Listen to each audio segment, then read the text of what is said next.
안녕하십니까. 여호수아 23장, 24장에 이르렀습니다. 23장 1절에 보게 되면 여호와께서 주의 모든 원수들로부터 이스라엘을 쉬게 하신 지 오랜 후에 여호수아가 나이 많아 늙은지라. 참 이 생로병사는 인생에서 막을 수 없는 것 중에 하나입니다.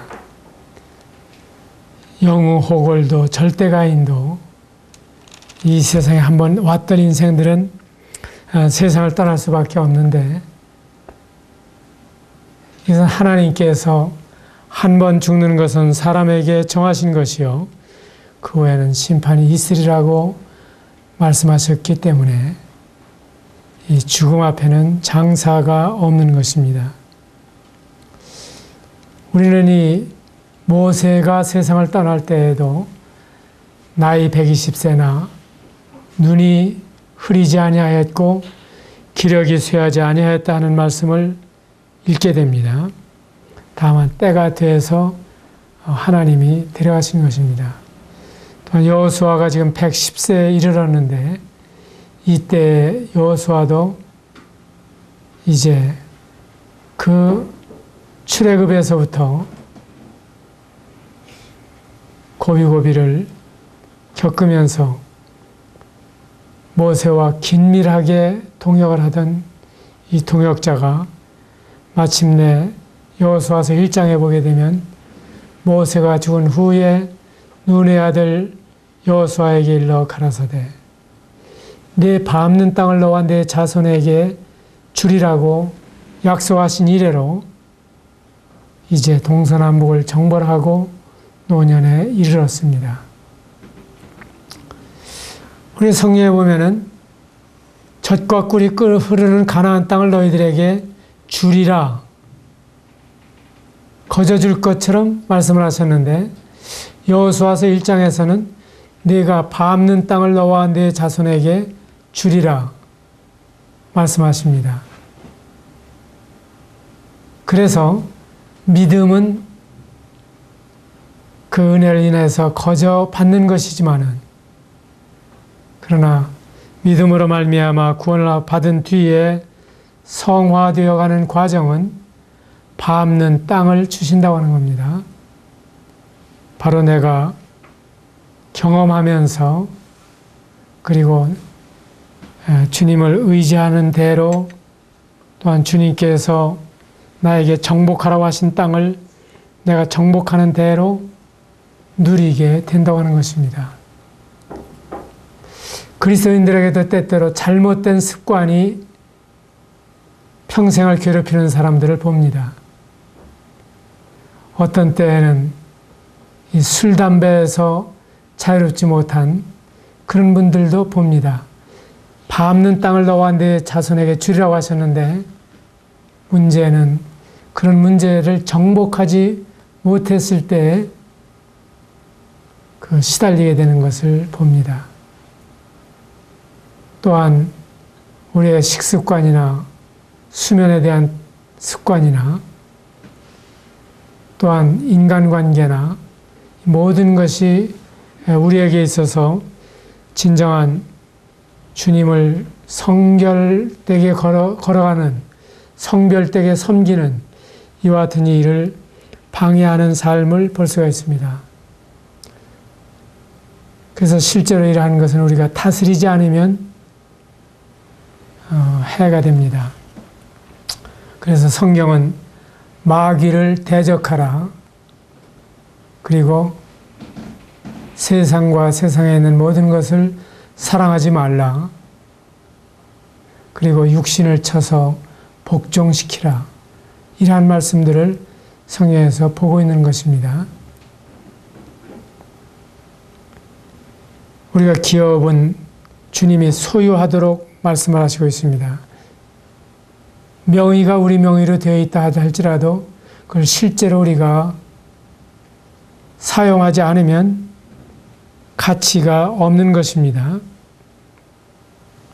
그래서 이스라엘 역사에 나타난 이런 문자적인 역사는 바로 오늘날 우리들에게 모형적인 의미를 가지고 있는 것입니다. 그 역사적으로 가나안 땅이 안식의 땅이었다면 영적인 면에서는 우리들에게 안식하는 삶을 말해주고 있는 것입니다. 유대인들에게는 안식이 특별한 장소였지만 그리스도인에게 있어서는 그리스도 안에서 하늘에 속한 인격입니다. 가나안 땅이 이스라엘 백성의 기업이었던 것처럼 그리스도는 우리의 기업입니다. 이스라엘 백성들은 지상적이었지만 믿는 우리들은 하늘에 속한 것입니다. 그 이스라엘 백성들은 한계를 지니고 있었지만 우리에게는 한계가 없습니다. 그들의 부요함은 일시적이었지만 우리에게 있어서는 영원한 것입니다. 그래서 주님께서는 이 여호수아서를 말씀하시면서 히브리서에서 인용하고 있는 말씀이 한 성령 안에서 놀라운 교훈을 이루고 있습니다. 만일에 여호수아에게 안식을 주셨더라면 너희들에게 또 다른 안식이 필요 없었을 것이다. 그런데 진정한 안식은 뭐냐?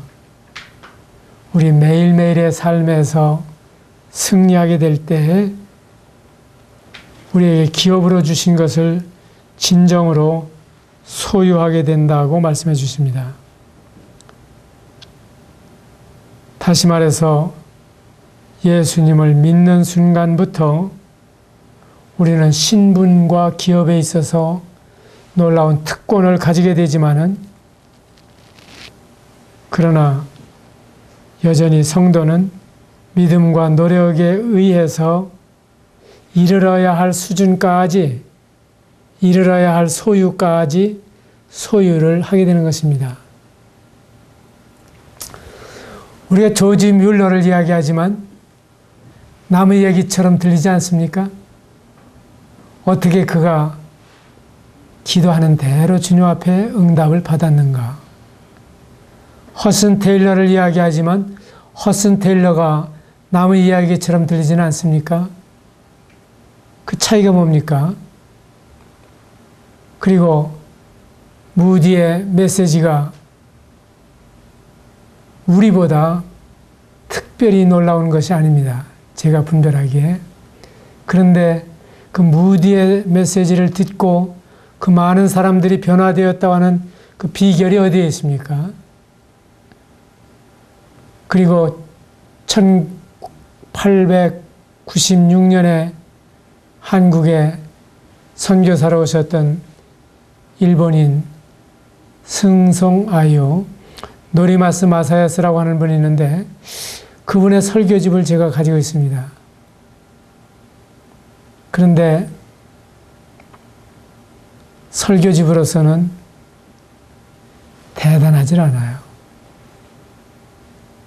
예수 그리스도의 사건을 성경대로 증거하는데 우리와 다를 바가 없습니다. 그런데 그 역사로 말미암아 얼마나 많은 사람들이 그 나라가 망하고 압제를 받고 있는 그 상황에서 일본인이 정말 한국 사람에게 증오의 대상이었던 그 시절에 그 일본인의 설교를 듣고 그렇게 많은 사람들이 주께로 돌아옵니까? 이것이 바로 신분상의 그리스도인이 아니라 누리는 그리스도인의 삶을 살았던 좋은 본보기입니다. 그래서 가나안 땅에 들어가며 정복하고 소유하는 것은 그리스도 안에서 가지고 있는 이 신분을 경험으로 누리는 것을 가리키는 것입니다. 그래서 우리가 이 경험으로 누리지 못하는 그리스도인이라면 그의 신분은 참 복받은 사람일지라도 그의 삶은 여전히 불행할 수밖에 없고 빈약할 수밖에 없고 빈곤할 수밖에 없는 것입니다. 그러면 이제 23장에서 어떻게 살아야 그 삶을 살 수가 있는가? 23장 6절 이하에 있는 말씀을 보게 되면 그러므로 너희는 크게 힘써 모세의 율법책에 기록된 것을 다 지켜 행하라. 그것을 떠나 좌로나 우로나 치우치지 말라. 너희 중에 남아있는 이 민족들 중에 들어가지 말라. 그들의 신들의 이름을 부르지 말라. 그것들을 가리켜 맹세하지 말라. 또 그것들을 섬겨 그것들에게 절하지 말라. 오직 너희 하나님 여호와께 가까이 하기를 오늘까지 행한 것 같이 하라. 이렇게 말씀하십니다. 우리에게 털끝만큼이라도 우상에 속한 이러한 습관이나 언행이 남아있다고 하면 이런 것들을 우리가 물리쳐야 한다고 하는 것입니다. 어떤 사람은 어떤 점에서 참 경건해 보이는데 또 말에 있어서는 거칠고 기도를 엄청나게 하는 사람임에도 불구하고 그의 행실의 어떤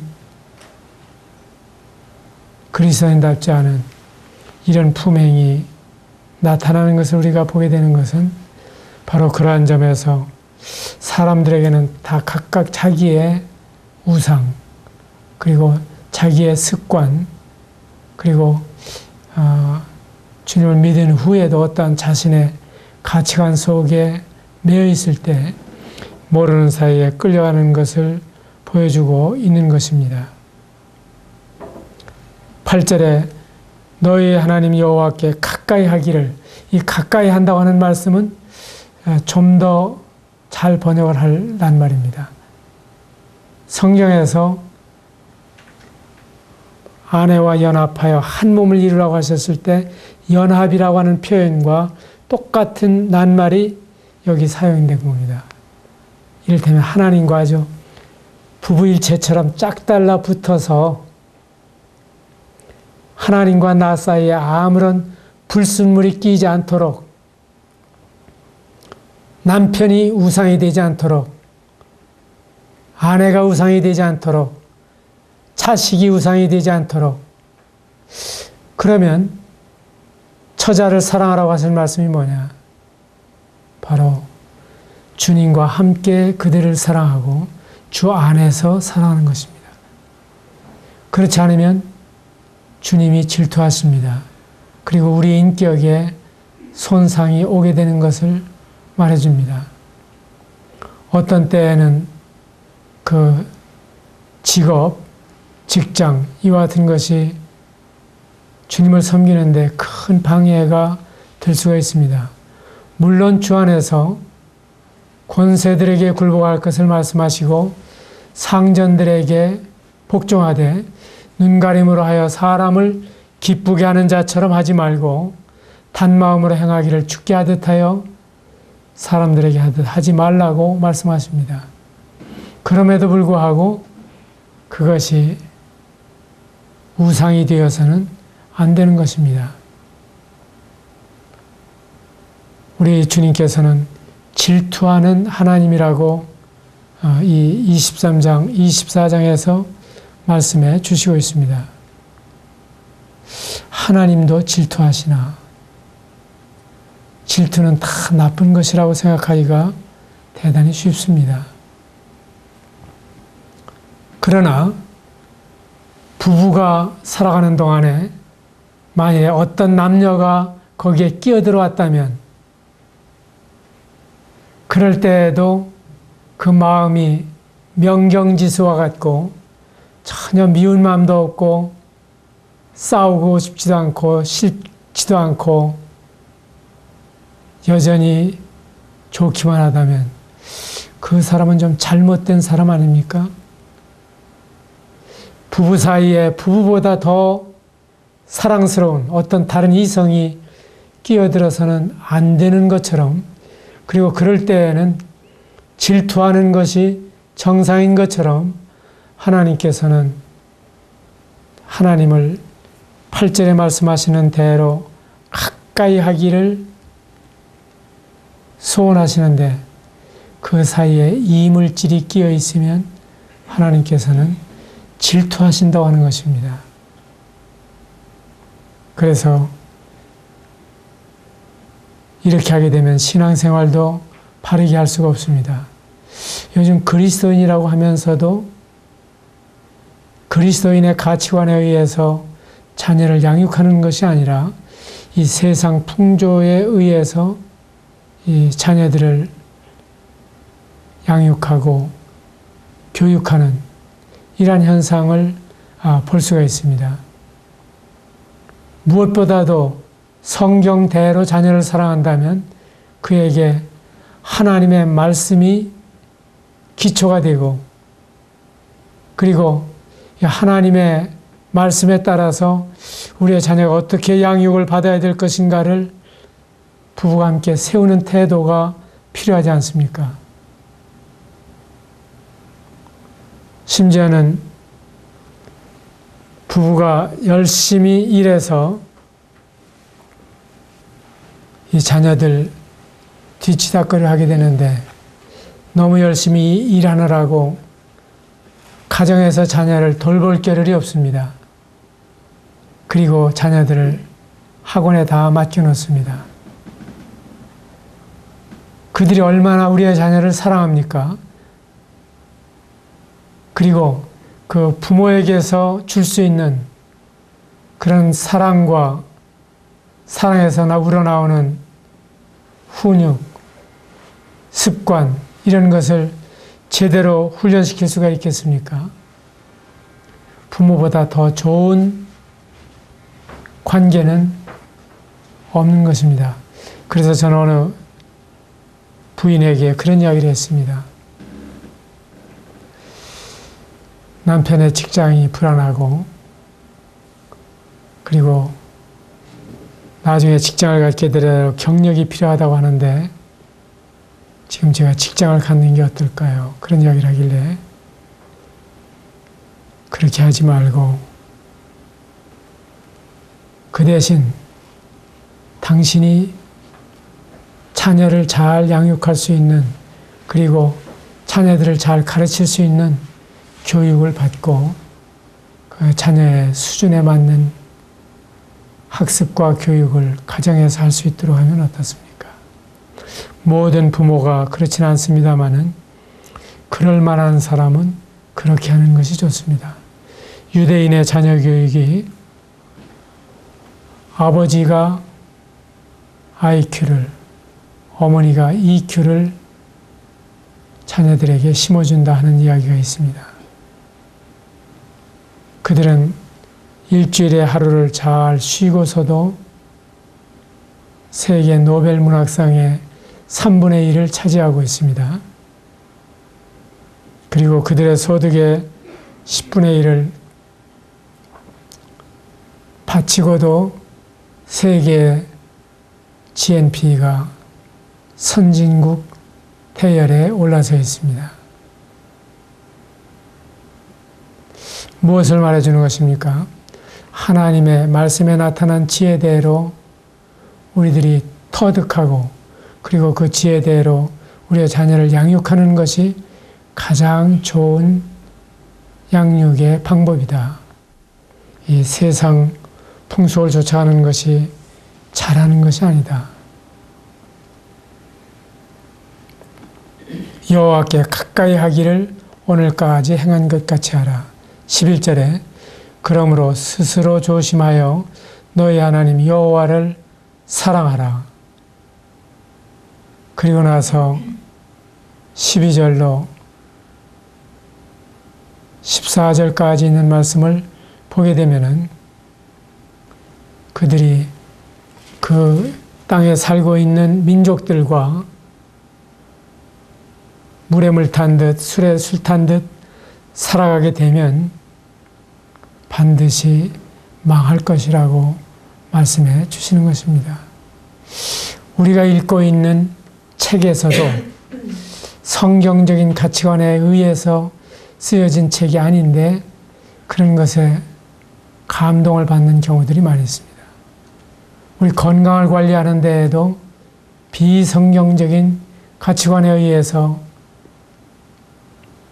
아까운 줄 모르고 낭비하는 경우들도 많이 있습니다. 일일이 다 실례를 들기는 어렵지만은 아무튼 12절 이하에서 말씀하고 있는 대로 혼인하며 왕래하며 그들과 교류하게 되어서 얻게 되는 것은 그러한 풍속이 묻어 들어오고 그러한 사상이 묻어 들어온다. 요즘 대학에서 공부하는 학생들의 고통 중에 하나가 하나님을 모르는 교수들에 의해서 성경의 가르침과는 다른, 때로는 하나님을 조롱하고 그리고 무신론을 자랑하고 믿는 사람들을 비웃는 이러한 교수들로 인해서 고통을 받습니다. 그 과정을 통과하지 않을 수는 없겠습니다마는 정말 하나님의 말씀을 가까이 하지 않으면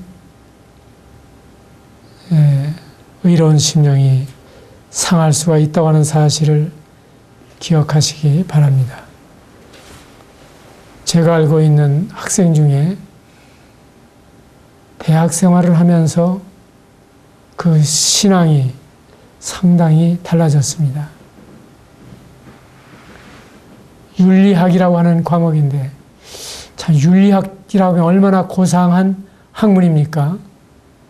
그런데 이것이 미신이라든가 샤머니즘이라든가 한국의 이 토속적인 이러한 신앙과 그 행습에 대해서 연구를 하는 동안에 상당히 감염되어 가는 모습을 본 적이 있습니다. 어느 대학교의 교수가 바로 이러한 미신에 대해서 연구를 하다가 무당이 되었다고 하는 이야기를 들은 적이 있습니다. 주님께서 일하는 것은 우리가 자신을 성결하게 세우는 일에 해롭다고 하는 점을 분명히 보여주십니다.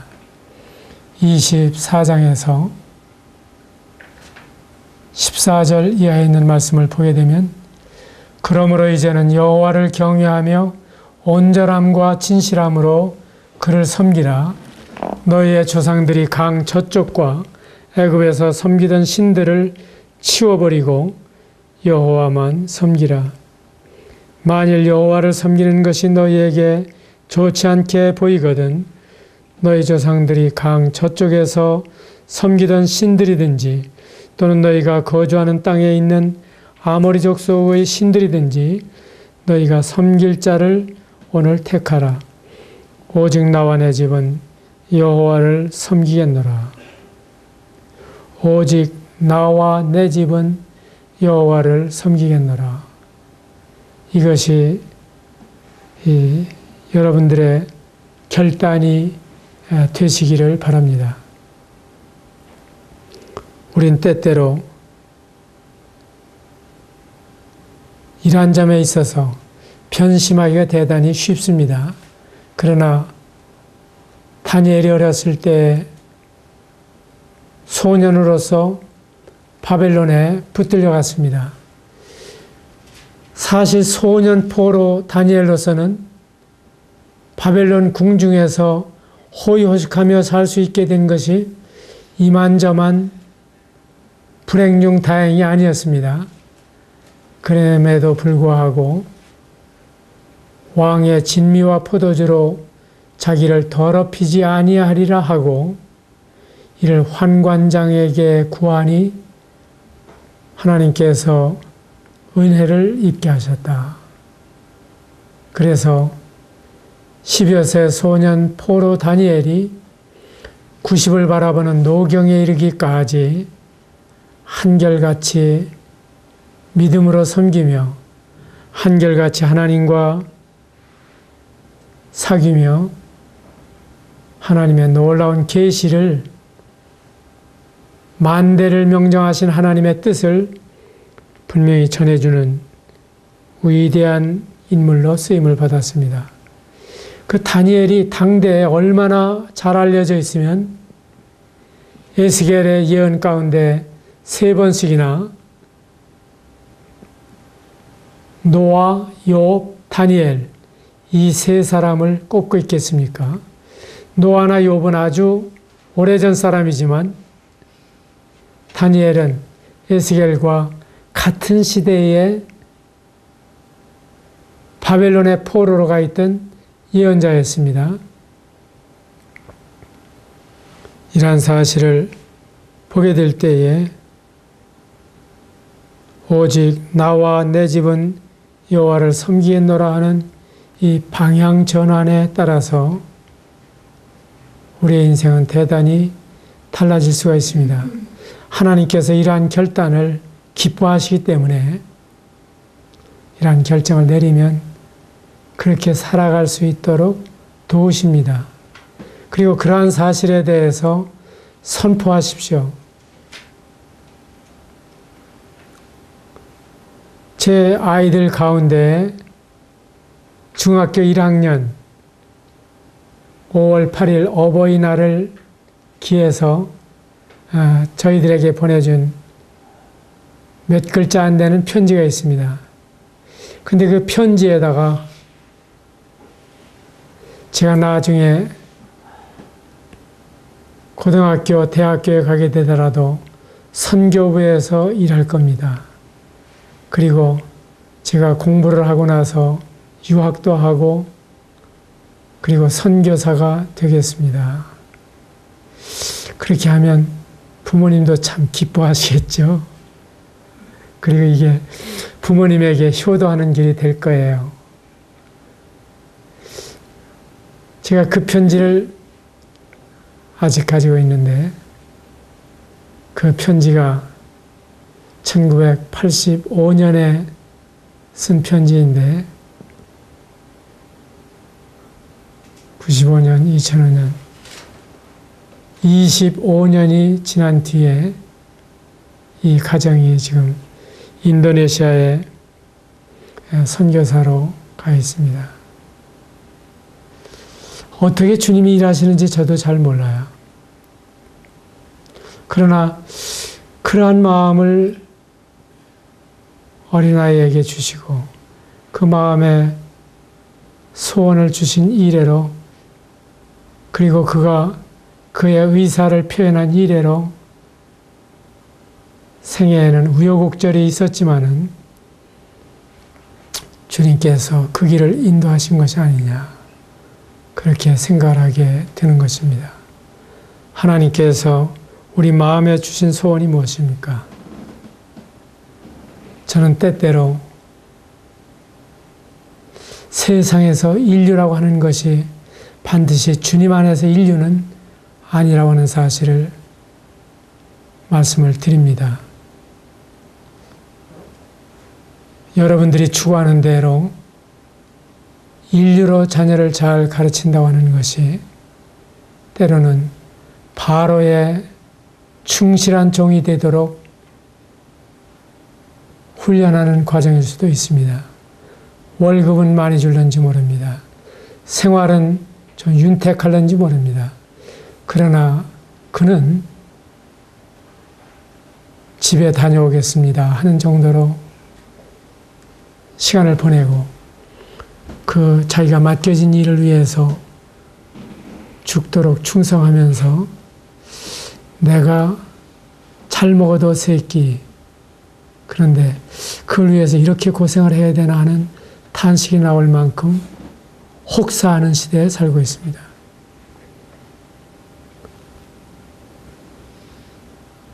그보다는 주님을 사랑하고 주님의 말씀을 사모하고 그리고 하나님의 말씀 위에 세워진 가치대로 가정과 교회와 이 사회를 섬기고, 그리고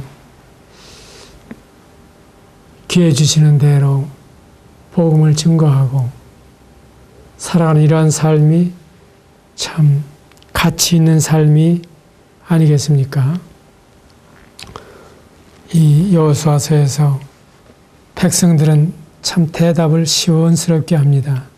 16절에 백성이 대답하여 이르되 우리가 결단코 여호와를 버리고 다른 신들을 섬기기를 하지 아니하오리니 이는 우리 하나님 여호와께서 친히 우리와 우리 조상들을 인도하여 애굽 땅 종되었던 집에서 올라오게 하시고 우리 목전에서 그 큰 이적들을 행하시고 우리가 행한 모든 길과 우리가 지나온 모든 백성들 중에서 우리를 보호하셨음이며 여호와께서 또 모든 백성들과 이 땅에 거주하던 아모리 족속을 우리 앞에서 쫓아내셨습니다.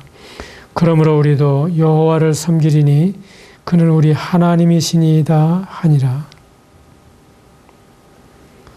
그들은 이렇게 그들의 결심과 노력으로 섬기리라고 생각했지만 그러나 자주자주 실패하는 모습을 볼 수가 있습니다. 아무쪼록 넘어졌다 다시 일어나는 오뚜기처럼 우리들 자신을 주님 앞에 들이시고 뉘우치시고 또한 자백하시고 버리시고 떠나시고 그리고 주님 앞으로 돌아오시기를 바랍니다. 우리가 이 여호수아를 살펴보는 동안에 참 하나님께서 여호수아를 쓰신 사실을 보면서 그 하나님이 우리도 헌신하면 쓰실 수 있다고 하는 사실에 감동을 받습니다. 여호수아의 이야기는 우리의 이야기입니다. 그리고 여호수아의 실수는 또한 우리의 실수입니다. 저는 성경 가운데에서 실수하지 않은 인물이 하나도 없는 것에 대해서 참 감사를 드립니다. 그리고 마음속으로 쾌재를 부릅니다. 그리고 우리 주위에 있는 사람들 가운데 실언이나 실수가 있다고 할지라도 그가 돌이킨다면 언제든지 새로워질 수 있다고 하는 사실에 대해서 또한 기대를 갖게 됩니다. 하나님께서 우리를 구원하셨다면 그 구원한 성도들을 목적을 가지고 구원해내셨는데 우리의 생애를 통해서 영광을 받지 못하신다고 하면 우리를 제대로 사용하시지 못한다고 하면 하나님께서도 커다란 손실입니다. 그러한 점에서 하나님은 실패하시지 않을 것이라고 믿습니다. 만일에 우리의 생애에 사용하시지 못한다고 하면 장례식에서라도 우리를 사용하실 것이다. 이 여호수아의 유언이 참 아름답지 않습니까? 옛말에 의하면 새가 죽을 때가 되면 그 우는 소리가 처량하고 사람이 죽을 때가 되면 그 말이 선해진다 하는 말이 있습니다.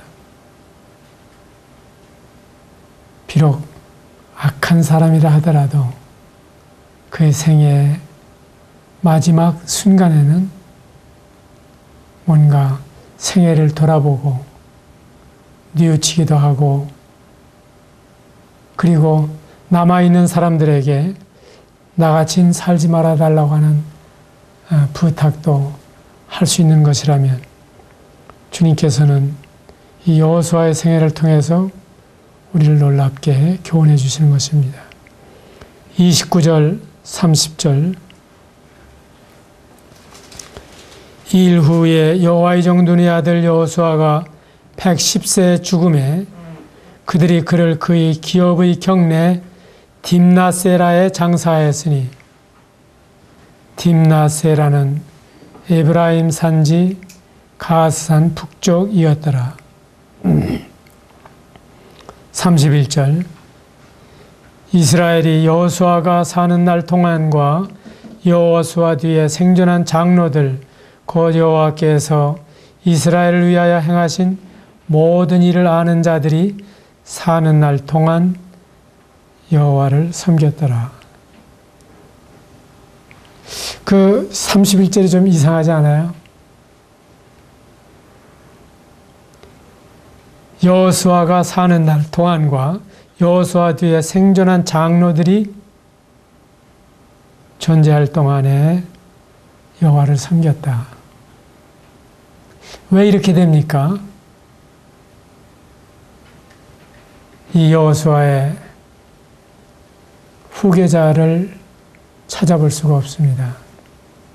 모세에게는 모세가 죽은 후에 모세의 시종 눈의 아들 여호수아를 말씀하시고 있는데 여호수아를 위해서는 그 마땅한 후배가 없는 것을 보여주십니다. 이거 엄청난 사건입니다. 이보다 더 불행한 일이 없습니다.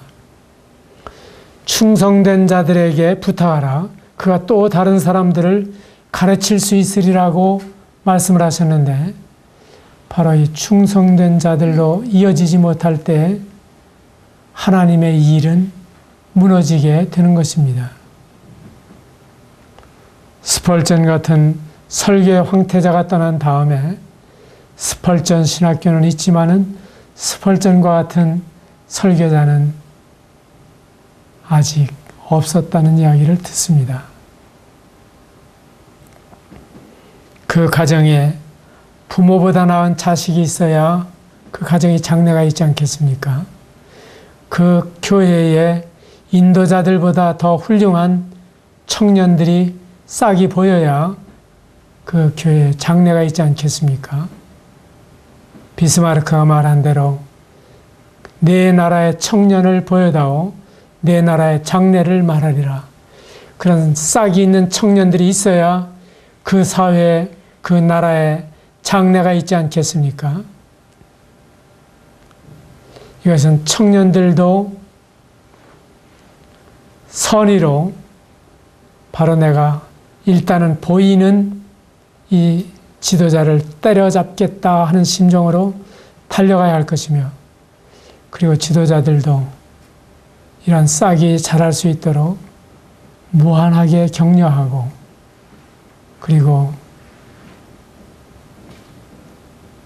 모세가 죽은 후에 여호수아가 있었던 것처럼 모세는 요단강을 건너지 못하고 죽었지만은 바로 율법의 실패를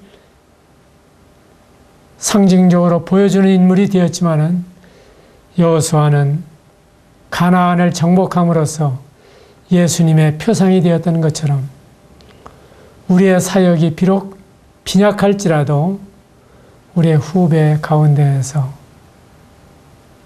능가할 만한 이런 일꾼이 일어나도록 깊은 관심을 가지고 청년들을 돌아보고 그리고 도와주고 격려하고 그리고 주목해서 잘 가르치고 그리고 도와주고 훈련해서 마침내 그들 가운데 그 사람이 잘한 일은 훌륭한 후배를 세운 일이다 라고 하는 칭찬을 받을 수 있다면 그것은 생전에 한 일보다 더 훌륭한 일이 될 수 있습니다. 여기에 지금 요셉도 애굽에서 죽었지만은 그 시신을 이제 옮겨다가 이 가나안 땅에 묻습니다. 그리고 여호수아도 그 요셉 지파에 속하기 때문에 거기에 묻히는 것을 볼 수가 있습니다. 이 죽음의 묻힘은 바로 우리가 어떤 소망을 가지고 있는가를 보여주는 것입니다. 이 여호수아를 마치면서 여러분들이 여호수아를 더 깊이 공부하는 계기가 되시기를 바랍니다. 감사합니다.